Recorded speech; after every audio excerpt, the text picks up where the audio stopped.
بسم اللہ الرحمن الرحیم۔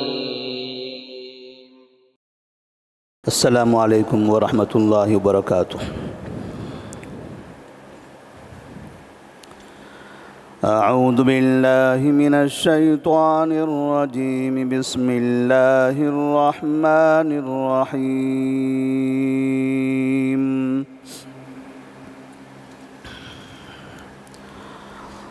یا بنی اذهبوا فتحسسوا من یوسف واخیہ ولا تیأسوا من روح اللہ انہ لا ییأس من روح اللہ الا القوم الکافرون۔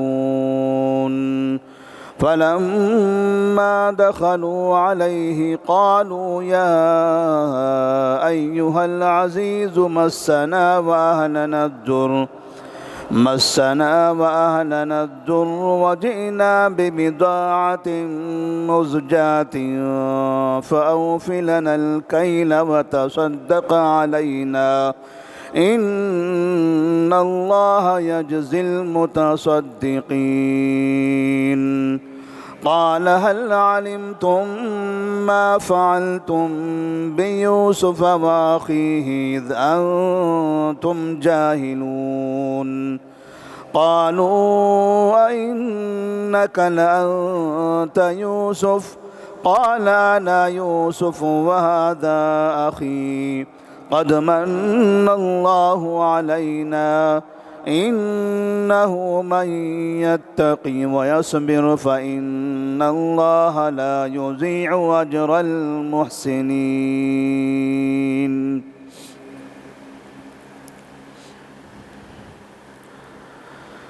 سورہ یوسف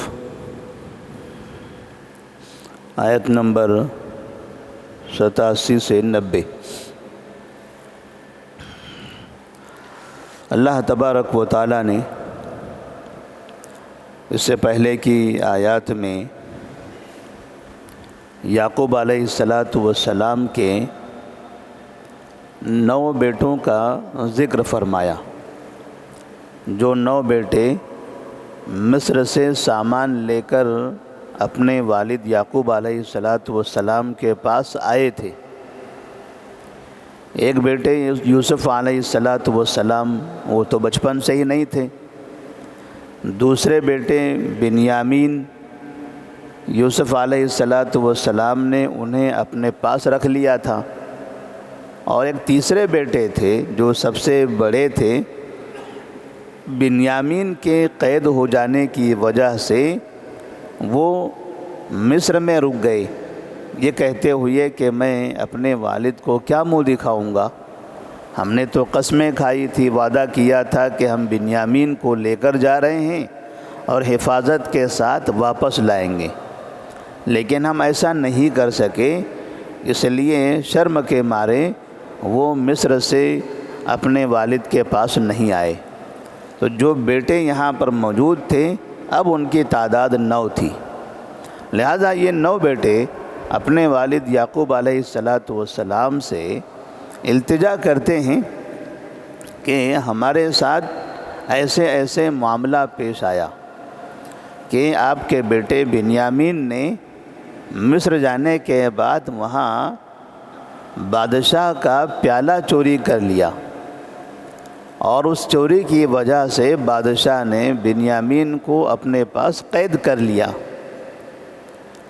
والد یعقوب علیہ السلام اپنے بیٹوں کی اس بات کو ماننے تیار نہیں تھے، لیکن بیٹوں نے کہا اگر آپ کو یقین نہیں آتا ہے تو آپ ہمارے ساتھ جو قافلہ آیا ہے ان سے پوچھ لیجئے، وہ لوگ بھی مصر میں موجود تھے، یا اگر ان پر بھی یقین نہ ہو تو آپ مصر چلیے اور مصر آ کے وہاں معلوم کر لیجئے، اس سے بھی آپ کو پتہ چل جائے گا کہ بیٹے بنیامین یہاں کیوں رک گئے ہیں۔ یعقوب علیہ السلام اللہ تبارک و تعالیٰ سے دعا کرتے تھے، اے اللہ میرا ایک بیٹا یوسف اور پھر اس کے بعد دوسرا بیٹا بنیامین، سلسلے وار یہ دونوں چلے گئے۔ انما بشکو وحزنی الی اللہ، وَأَعْلَمُ مِنَ اللَّهِ مَا لَا تَعْلَمُونَ۔ باپ نے اپنے بیٹوں سے کہا اب جس غم اور پریشانی میں مبتلا ہوں، اب اس کی شکایت اور اس سلسلے میں دعائیں، التجا، مدد ہم اللہ ہی سے کر سکتے ہیں۔ اللہ کے علاوہ اب کوئی میری مدد کرنے والا نہیں ہے۔ میں اپنی تکلیفوں کے بارے میں اللہ ہی کے سامنے پیش کر سکتا ہوں۔ لیکن ساتھ میں یعقوب علیہ السلام اپنے بیٹوں کو ایک بات کی نصیحت کرتے ہوئے کہتے ہیں، یا بنی اذهبوا فتحسسوا من یوسف واخیہ، اے میرے بیٹو جاؤ، دوبارہ جاؤ یہاں سے۔ اب یہ جانا تیسری مرتبہ ہوگا اگر وہ جائیں۔ یعقوب علیہ السلام اپنے بیٹوں سے کہتے ہیں، یا بنی اذهبوا، اے میرے بیٹے جاؤ، فتحسسوا من یوسف واخیہ، یوسف اور ان کے بھائی کو تلاش کرو، یوسف اور ان کے بھائی بنیامین کو تلاش کرو۔ جو بڑا بھائی ہے وہ تو جانتے ہیں کہاں پر ہیں، وہ تو خود اپنی طرف سے رکا ہوا تھا۔ اب یہاں تلاش کرنا تھا یوسف علیہ السلام کو جو زمانہ پہلے غائب تھے، اور اب بنیامین کو جو بادشاہ کی قید میں ہیں۔ تو باپ نے اپنے 9 بیٹوں سے کہا کہ واپس جا کر یوسف اور ان کے بھائی کو تلاش کرو۔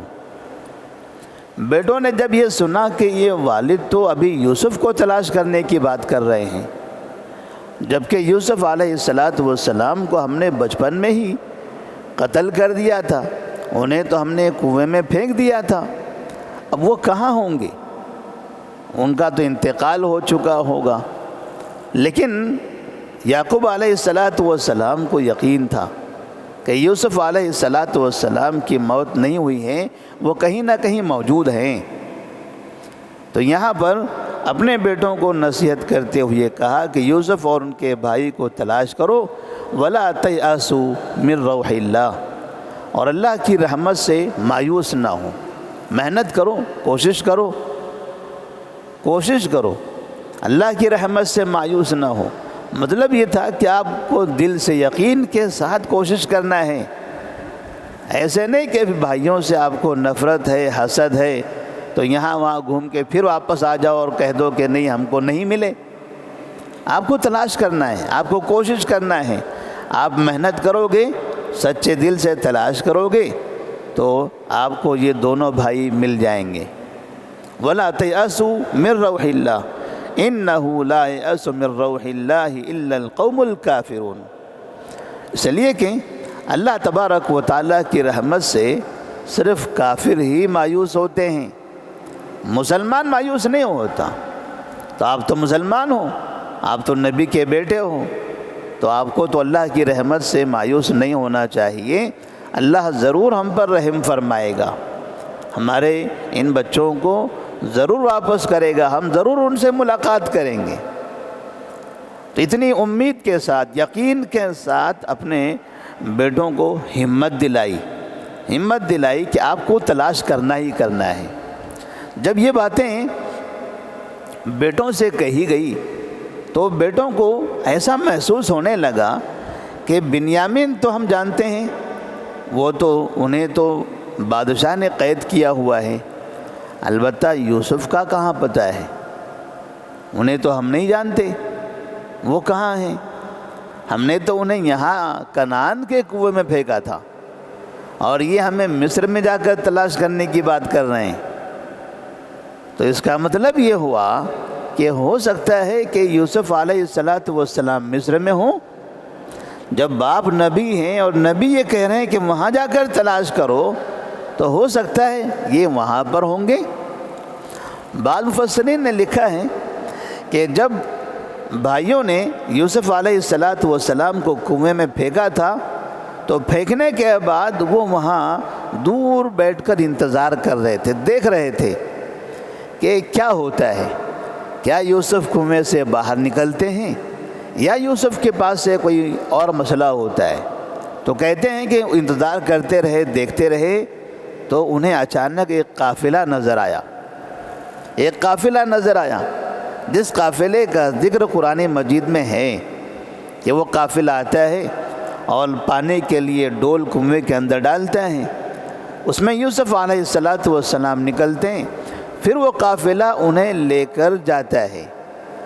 تو انہوں نے اس قافلے کو یوسف علیہ السلام کو کنویں سے نکالتے ہوئے اور نکال کر لے جاتے ہوئے دیکھا، تو انہوں نے اندازہ لگایا کہ یہ قافلہ مصر کی طرف جا رہا ہے۔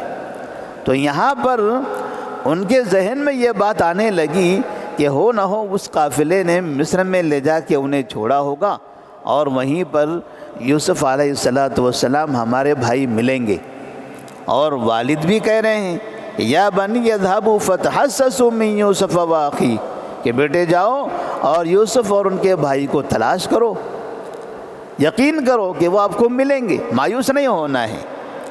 اس کے بعد اللہ تبارک و تعالیٰ فرماتے ہیں فلما دخلوا علیہ قالوا یا ایھا العزیز مسنا واہلنا الضر۔ اب یہ 9 بھائی، یعقوب علیہ السلام کے 9 بیٹے، یہ سب مل کر واپس مصر کی طرف جاتے ہیں، اور مصر میں جانے کے بعد اب بھائیوں کو تلاش کہاں کرنا ہے؟ تو ایک بھائی کا ٹھکانہ تو معلوم ہے، دوسرے کا ٹھکانہ نہیں پتہ ہے، تو جس کا ٹھکانہ پتہ ہے سیدھے اسی کے پاس جائیں گے۔ تو ایک بھائی کہاں پر ہیں؟ بادشاہ کے پاس، لہٰذا ادھر ادھر بھائیوں کو تلاش کرنے کے بجائے یہ سیدھے بادشاہ کے پاس گئے، کیونکہ بادشاہ نے ہی انہیں قید کیا ہوا تھا۔ فلما دخلوا علیہ، اللہ فرماتے ہیں کہ جب وہ ان کے پاس یعنی بادشاہ کے پاس گئے، قالوا، تو کہا یا ایھا العزیز مسنا واہلنا الضر، اے عزیز مصر، ہمیں اور ہمارے گھر والوں کو بڑی تکلیف لاحق ہو گئی ہے، ہم بڑی مصیبت میں گر گئے ہیں، بہت پریشان ہو گئے ہم۔ اب وہ پریشانی انہوں نے یوسف علیہ السلام کے سامنے گنائی، بادشاہ سے ملاقات کرنے گئے۔ بادشاہ کون ہے؟ یوسف علیہ السلام ہے، اور یہ انہیں جانتے نہیں ہیں، یہ ان کے پاس جاتے ہیں اور اپنے گھر کی پریشانی کا ذکر کرتے ہیں کہ ہمارے والد پریشان ہیں اپنے بیٹوں کو لے کر، مسنا واہلنا الضر۔ جب کہتے ہیں کہ جب بھائیوں نے یوسف علیہ السلام کے سامنے اپنی پریشانی کا، اپنے گھر والوں کی پریشانی کا اور والد کی پریشانی کا ذکر کیا تو ان کا دل نرم ہو گیا، وہ اندر اندر رونے لگے، پریشان ہو گئے۔ وہ دیکھ رہے تھے کہ بھائی سامنے موجود ہیں، مگر بھائیوں کا چہرہ، بھائیوں کی حالت، ان کی حرکت بھی یاد تھی، مگر کیا کریں، بھائی تو بھائی ہوتے ہیں، ایک ہی باپ کی اولاد ہیں۔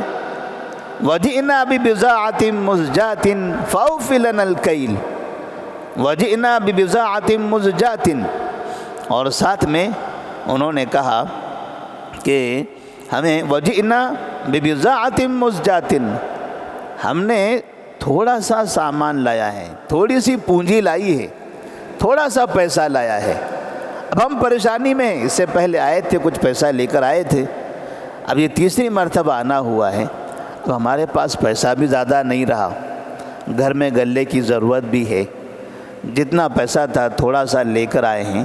وَجِئْنَا بِبِضَاعَةٍ مُزْجَاةٍ فَأَوْفِ لَنَا الْكَيْلَ، آپ سے درخواست ہے کہ ہمارا گھر بڑا ہے، ہمارے گھر میں زیادہ لوگ ہیں، لہذا آپ فَأَوْفِ لَنَا الْكَيْلَ، ہمیں آپ سامان پورا دیں، پورا دیں، یعنی جتنی ہمیں ضرورت ہے اتنا دیں، پیسہ ضرور کم ہے لیکن ان پیسوں کے بدلے میں جو اناج آپ دو تو وہ پورا دو۔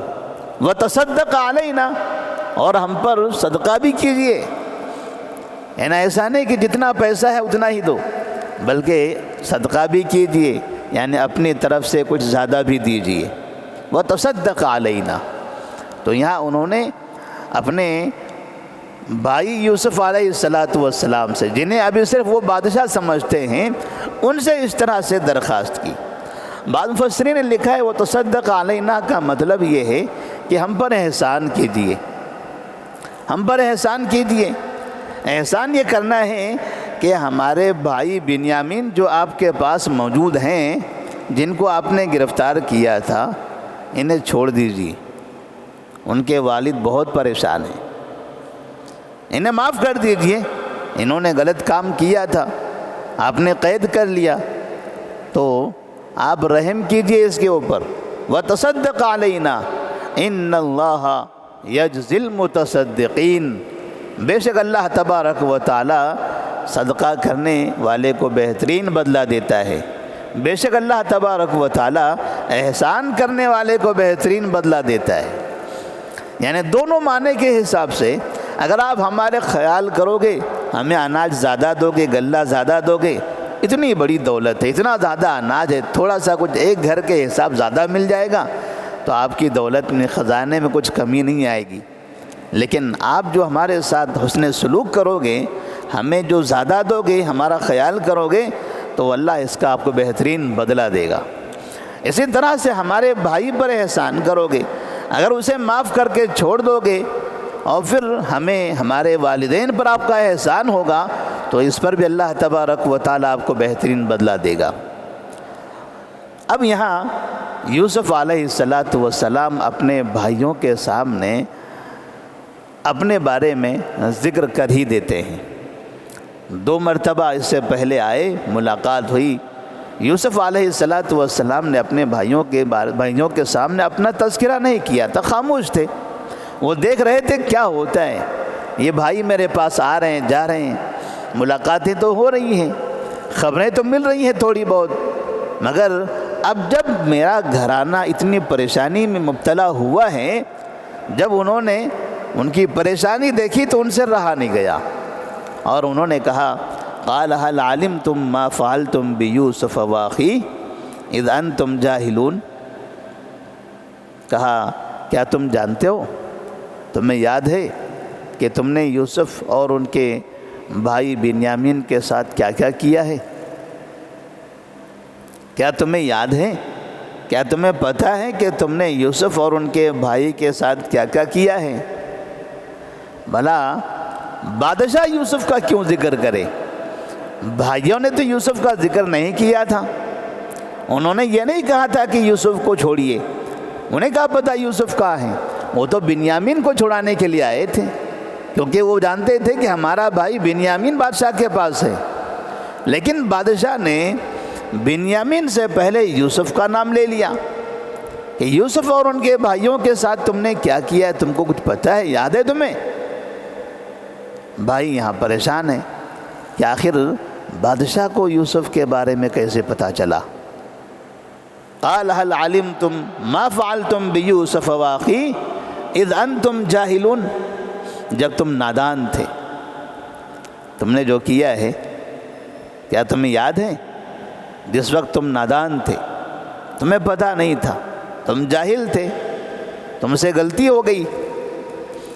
بادشاہ نے یعنی یوسف علیہ السلام نے اپنے بھائیوں سے ان کی غلطی یاد دلاتے ہوئے یہ جملہ استعمال کیا کہ تم نادان تھے، یعنی تم نے نادانی میں یہ کام کیا ہے تاکہ بھائیوں کو زیادہ برا بھی نہ لگے کہ تم مجرم ہو، تم فنا ہو، تم گنہگار ہو، یعنی اس طرح کے جملے اگر استعمال کیے جاتے ہیں تو شاید بھائیوں کو تکلیف ہوتی۔ تو یوسف علیہ السلام اپنے بڑے بھائیوں کو ایسا نہیں بولنا چاہتے تھے، ان کی عزت، ان کا وقار باقی رکھتے ہوئے ان سے کہتے ہیں آپ نادان تھے، آپ نے غلط سوچا تھا، غلط سوچ کی وجہ سے، حسد کی وجہ سے خامخواہ آپ نے جو کام کیا تھا وہ عقل مندی والا کام نہیں تھا، مناسب نہیں تھا آپ کے لیے۔ اذ انتم جاہلون قالوا أئنك لأنت یوسف، قالوا أئنك لأنت یوسف۔ اب بھائیوں کا دماغ ایک کام کرنے لگا کہ ہم نے یوسف کے ساتھ جو کیا تھا وہ تو کسی کو پتہ نہیں ہے، کوئی بھی نہیں جانتا ہے، حتیٰ کہ ان کے والدین تک نہیں جانتے ہیں، ان کا چھوٹا بھائی بنیامین بھی نہیں جانتا ہے سوائے ہم 10 بھائیوں کے۔ 10 بھائیوں کو پتہ ہے، ان کے علاوہ کسی کو نہیں معلوم۔ وہ واقعہ کنعان میں ہوا تھا۔ اب یہ مصر کے بادشاہ کو بھلا یہ کیسے پتہ چلا، انہیں کیسے معلوم؟ کہیں ایسا تو نہیں کہ یہ جو سامنے کھڑا ہے یہی بادشاہ ہو؟ قالوا اِنَّكَ لَأَنْتَ یوسف، شک ہونے لگا اور انہوں نے کہا کیا آپ یوسف ہی ہو؟ کیا آپ یوسف ہی ہو؟ قال انا یوسف وہذا اخی، قال انا یوسف وہذا اخی، انہوں نے کہا ہاں میں یوسف ہوں، وہذا اخی، اور یہ میرا بھائی ہے، یہ بنیامین میرا بھائی ہے۔ قال انا یوسف وہذا اخی قد من اللہ علینا، اللہ تبارک و تعالیٰ نے ہم پر احسان کیا ہے، اللہ نے ہم پر احسان کیا، اللہ نے ہماری حفاظت کی۔ آپ نے جو کام کیے تھے وہ تو آپ کو پتہ ہے، اللہ تبارک و تعالیٰ نے ہماری حفاظت کی۔ اب یہ ساری کہانی، ساری باتیں، سارے واقعات بھائیوں کے ذہن میں آنے لگے، لیکن یوسف علیہ السلام نے اپنی کامیابی، اپنی حفاظت، ان سب کا تذکرہ، ان سب کی نسبت اللہ تبارک و تعالیٰ کی طرف کر دیا۔ اللہ نے ہم پر احسان کیا، ورنہ تم نے مجھے تکلیف تو دیا تھا اور ساتھ میں میرے بعد میرے بھائی کو بھی پریشان کرتے رہے تھے۔ اس لیے کہا کہ کیا تمہیں پتہ ہے کہ تم نے یوسف اور اس کے بھائی کے ساتھ کیا کیا؟ یوسف کے ساتھ کیا کیا ہے وہ تو جانتے ہیں، اور اس کے بھائی کے ساتھ یعنی بنیامین کے ساتھ، کہ بعد میں یہ لوگ بنیامین کو بھی پریشان کرتے رہے تھے۔ اتنا عرصہ جو گزرا ہے یوسف علیہ السلام کا گھر کے باہر، اس درمیان میں یہ گھر میں ان کے چھوٹے بھائی بنیامین کو بھی تنگ کرتے تھے، کیونکہ یوسف علیہ السلام بنیامین دونوں ایک ماں سے تھے اور یہ باقی 10 بھائی ایک دوسری ماں سے تھے، سب کے باپ ایک تھے، یعقوب علیہ السلام۔ اس سے اندازہ ہوتا ہے کہ بعض مرتبہ یہ ضروری نہیں ہے، لیکن ایک ایسا ممکن ہے کہ بھائیوں کے درمیان میں اس طرح سے حسد ہو۔ ایسا بھی ممکن ہے کہ جہاں ایک گھر کے اندر ایک سے زیادہ فیملی رہتی ہو، 1-2 بیویاں کسی کے پاس ہیں، 3 بیویاں ہیں، 4 بیویاں ہیں، ان کے اپنے بچے ہیں، تو کبھی یہ لوگ آپس میں بالکل بھائی بھائی بن کر بھی رہتے ہیں، اور کبھی ان کے درمیان حسد بھی ہوتا ہے، اختلافات بھی ہوتے ہیں۔ قد من اللہ علینا انہ من یتقی ویصبر فإن اللہ لا یضیع اجر المحسنین۔ یوسف علیہ السلام نے آخر میں ایک پیغام دے دیا، کہا کہ سنو، جو تقوی اختیار کرے گا ویصبر اور صبر کرے گا، جو تقوی اختیار کرے گا زندگی میں ہر مصیبت میں ہر گھڑی اللہ تبارک و تعالیٰ کی نافرمانی سے اپنے آپ کو بچائے گا۔ اس لیے کہ یوسف علیہ السلام کے واقعے میں ہم نے پڑھا ہے کہ جب وہ عزیز مصر کے گھر میں ہوا کرتے تھے، جہاں پر ان کی بیوی نے برائی کی طرف انہیں دعوت دی تھی، یوسف علیہ السلام وہاں تنہائی میں ہوتے ہوئے بھی اپنے آپ کو محفوظ رکھے ہوئے تھے۔ انسان ہر جگہ جہاں بھی ہو، برائی کا موقع بھی مل جائے تو برائی سے اپنے آپ کو بچا لے، برائی سے اپنے آپ کو دور رکھے، حرام سے خود کو محفوظ کر لیں، ویصبر اور مصیبتوں پر صبر کرے، اللہ سے ڈرے، نافرمانیوں سے، گناہوں سے اپنے آپ کو بچائیں۔ اور جو بیماری، تکلیف، مصیبت، زندگی ایسی نہیں ہے کہ اگر آپ نیک رہو گے تو مصیبت نہیں آئے گی، ایسی نہیں کہ آپ نمازیں پڑھتے رہو گے تو کبھی پریشان نہیں رہو گے، ایسا نہیں کہ آپ روزہ رکھو گے، زکوٰۃ دو گے، حج کرو گے تو کبھی آپ بیمار نہیں ہوں گے، یہ پریشانیاں بھی آ سکتی ہیں۔ نبی کریم صلی اللہ علیہ وسلم سے بڑا نیک اور کون ہو سکتا ہے؟ لیکن نبی کی زندگی کو دیکھیے، مکہ مکرمہ کی وہ 13 سال کی زندگی، پھر مدینہ منورہ کی وہ جنگوں والی زندگی، کتنی پریشانی تھی، حتیٰ کہ آپ زخمی بھی ہو گئے تھے، آپ زخمی ہو گئے، آپ کے گھر والوں کو پریشان کیا گیا، اور بچے بھی آپ کے بچپن میں انتقال کر گئے، بیٹے بچپن میں انتقال کر گئے، بیٹیاں 3-4 بیٹیوں میں سے 3 بیٹیاں آپ کی زندگی میں انتقال کر گئی۔ اولادوں کا اتنا انتقال کر جانا باپ کی زندگی میں یہ کتنی بڑی مصیبت ہوتا ہے وہ تو باپ ہی جانتا ہے، لیکن نبی صلی اللہ علیہ وسلم صبر کرتے رہے۔ اس کا مطلب یہ ہے کہ مصیبت یہ عذاب نہیں ہوتی ہے۔ مصیبت کو لوگ عذاب نہ سمجھیں کہ میں بیمار ہوں میرے اوپر عذاب نازل ہو گیا، فلاں بیمار ہے گویا کہ اس کے اوپر اللہ کا عذاب آ گیا، فلاں کسی مصیبت میں مبتلا ہوا گویا کہ اس کے اوپر عذاب نازل ہو رہا ہے، اور آپ اس کو عذاب والا انسان، مجرم اور گنہگار انسان دیکھنے لگو کہ یہ شیطان ہوگا، یہ کوئی فنا ہوگا، یہ جرائم پیشہ انسان ہوگا۔ نہیں، اگر مصیبت زدہ انسان کو آپ مجرم ہی سمجھو گے، گنہگار ہی سمجھو گے، عذاب ہی سمجھو گے اس چیز کو، تو پھر نبی کے بارے میں کیا کہو گے، صحابہ کے بارے میں کیا کہو گے؟ کبھی مصیبتیں یہ آپ کے نیکیوں کے باوجود آپ پر نازل ہوتی ہیں، ورنہ یوسف علیہ السلام نے کون سا گناہ کیا تھا؟ ان کے والد یعقوب علیہ السلام نے کیا کیا تھا جو نبی تھے، اور اس نبی کو زندگی میں ایک بڑا عرصہ رو رو کر گزارنا پڑا اپنے بیٹوں کی جدائی میں، اپنے بیٹے یوسف علیہ السلام کی جدائی میں۔ تو یوسف علیہ السلام پیغام دیتے ہیں اِنَّهُ مَن يَتَّقِي وَيَصْبِرْ، گناہوں سے پرہیز کرو، رب کی نافرمانی سے اجتناب کرو، اور زندگی میں نیک کام کرتے ہوئے جو مصیبت آئے اس پر صبر کرتے جاؤ، پھر دیکھنا کامیابی کیسے قدم چومتی ہے۔ فَإِنَّ اللَّهَ لَا يُضِيعُ أَجْرَ الْمُحْسِنِينَ، اللہ تبارک و تعالی نیک کام کرنے والے، اچھا کام کرنے والوں کے اجر کو کبھی ضائع نہیں کرتا، ان کی نیکیوں کو کبھی ضائع نہیں کرتا، ان کے اعمال کو کبھی ضائع نہیں کرتا۔ متقی اور صبر کرنے والا انسان اپنی زندگی میں دنیا و آخرت میں ضرور اس کو اس کا بہترین بدلہ ملتا ہے۔ اللہ سے دعا ہے کہ اللہ تبارک و تعالی ہم تمام کو بھی متقی بنائے اور مصیبتوں پر صبر کرنے والا بنائے۔ السلام علیکم ورحمۃ اللہ وبرکاتہ۔